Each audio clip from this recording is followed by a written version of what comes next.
Let's get straight to the truth. We need to talk about the heavy, suffocating weight you are carrying around every single day. And we need to stop pretending it belongs to you. You know the exact feeling I am talking about. You are walking into a grocery store, or maybe you are just stepping into your office on a Tuesday morning. When you got out of your car, you were fine, you were calm, you were perfectly centered in your own world. But the second you walk through those glass doors and step into the crowd, something violent happens to your nervous system. Your chest gets incredibly tight, almost like someone pulled a leather strap across your ribs. A sudden, heavy wave of exhaustion drops over your shoulders, so heavy you literally feel your posture collapse. You start feeling this frantic, buzzing irritation, or worse, a deep, crushing sense of panic that makes absolutely no logical sense. You look around the room. Nobody is doing anything wrong. People are just buying milk. People are just typing on their keyboards or waiting in line for coffee. There is no physical threat. There is no tiger in the brush. But your gut is screaming at you to get out of the building. Your internal alarm bells are ringing so loud you can barely hear your own thoughts. So, what do? You do what society trains you to do. You look for a neat, sterile little label to keep you quiet. They tell you that you are just dealing with social anxiety. They tell you it's the stress of the modern economy, and that you just need to learn how to cope with the pressure. And listen, I get it. For some people, finding a label brings comfort. For some people, that explanation is exactly what they need in that moment. But for the rest of you, for the ones listening to me right now in the dead of the night, let me ask you a question. What if you aren't broken? What if you are not going crazy? And you are not some fragile mistake? What if what you are experiencing is something much heavier, much more profound, and entirely invisible? You aren't generating that panic. You are absorbing it. You are walking into a room, acting as an unfiltered, high-capacity radio antenna, and you are actively downloading the collective fear of every single person standing within a 100-foot radius of your physical body. To understand why this is happening to you right now, and why it seems to be getting exponentially worse the older you get, we have to look at how your spirit actually interacts with this world. For most of human history, people operated with very thick, very dense emotional armor. Your mind was programmed exclusively for basic survival. You cared about your job, your food, your immediate family, and the weather.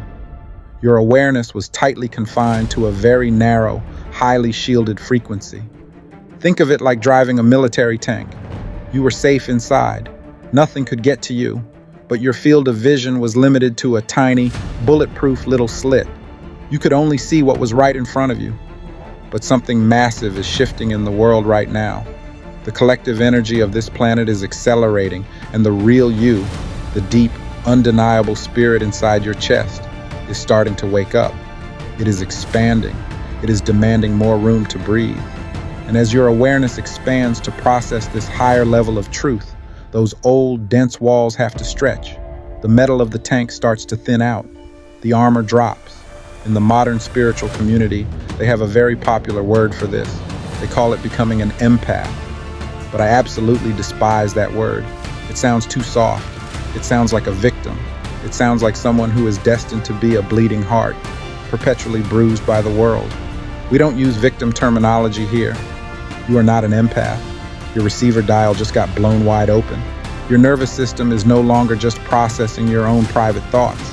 It has become sensitive enough to pick up the unspoken background static of the people around you. You are reading the unseen room. When you walk into that grocery store, you aren't just seeing the physical geometry of the guy in aisle 4. Your expanded energy field is literally bumping into his.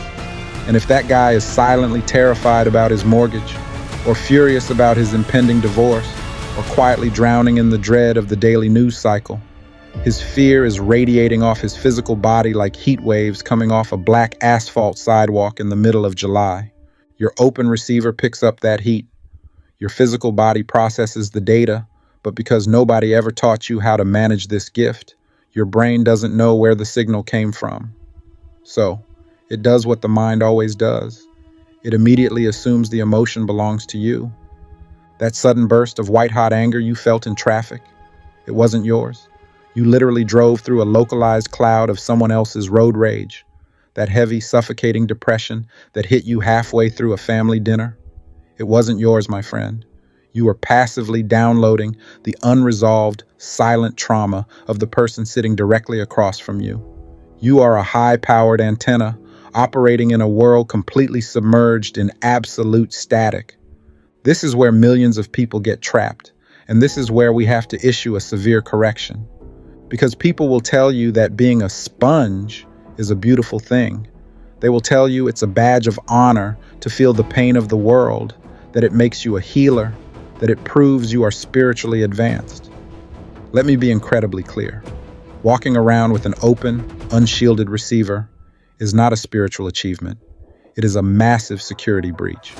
If you leave the doors to your house wide open in a bad neighborhood, you don't get to call yourself a saint when strangers walk in and trash your living room. You are just a negligent homeowner. The exact same rule applies to your mind and your spirit, and the modern world has learned exactly how to weaponize your open doors. You don't even have to leave your house anymore to get crushed by the crowd. You carry a frequency jammer in your pocket. When you open your phone and scroll through the feed, you are not just looking at pixels on a screen. You are willingly plugging your wide open spirit directly into the aggregate terror, anger, and desperation of millions of other people. The system is designed to keep you vibrating at the frequency of fear, because fear is heavy. Fear keeps you paralyzed. Fear keeps you trapped in the cycle, staring at the screen, clicking the noise, and feeding your God-given energy into their machine. They are harvesting your attention by keeping your receiver flooded with static. This brings us to the hard physics of reality. In the science of acoustics and mechanics, there is a concept called frequency entrainment. If you take a room full of pendulum clocks and start them all swinging at completely different, chaotic times, something strange happens. If you leave them alone long enough, the energy passing through the walls and the floorboards will eventually force all the pendulums to synchronize. They will entrain to each other. They will beat as one. But here is the secret of entrainment. The pendulums will always synchronize to the clock that has the heaviest, most dominant swing. The strongest frequency in the room always overwrites the weaker ones. If you walk into a room or open a digital feed vibrating with low-level, unconscious anxiety, and you are just standing there as a passive receiver with no intentional rhythm of your own, you will be the smaller clock. You will sync. You will synchronize to the static of the crowd. You will soak up the dirty water. So, how do we fix this? When people finally realize their walls are down and they are absorbing the world, their first instinct is entirely wrong. They try to build the walls back up. They try to isolate. They stop going to public events. They hide in their apartments. They put on noise-canceling headphones. They cut off their friends. And they try to build an impenetrable fortress to keep the world's noise out. They think that if they can just avoid society, the pain will stop. But you cannot reverse an awakening.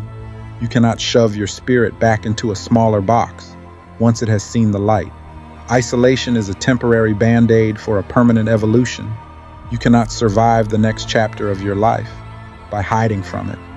If you want to stop feeling crushed by the world, you don't need thicker walls. You need a stronger signal. Right now, you are walking through the world in default receiver mode. You are acting like a thermometer. You are just reading the temperature of the room.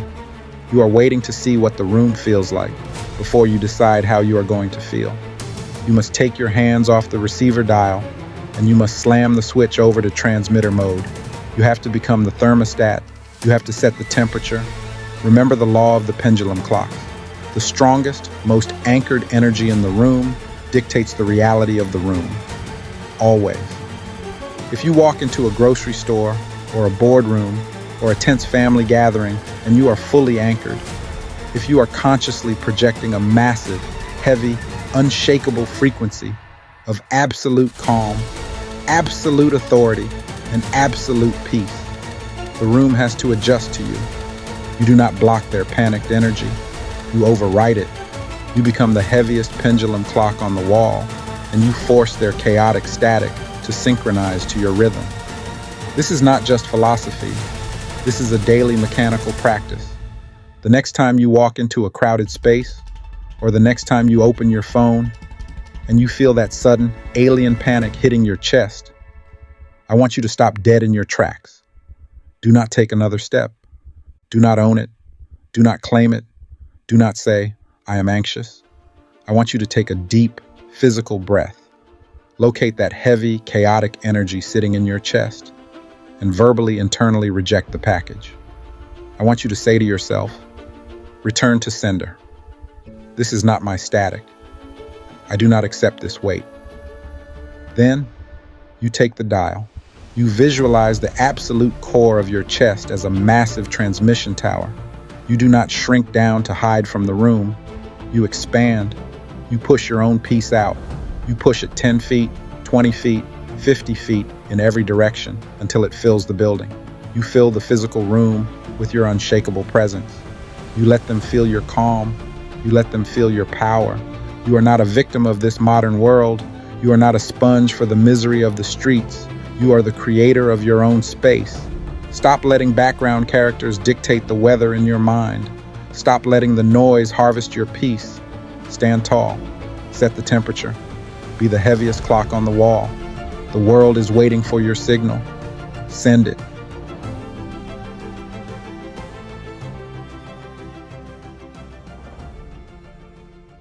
Authorizing architect access.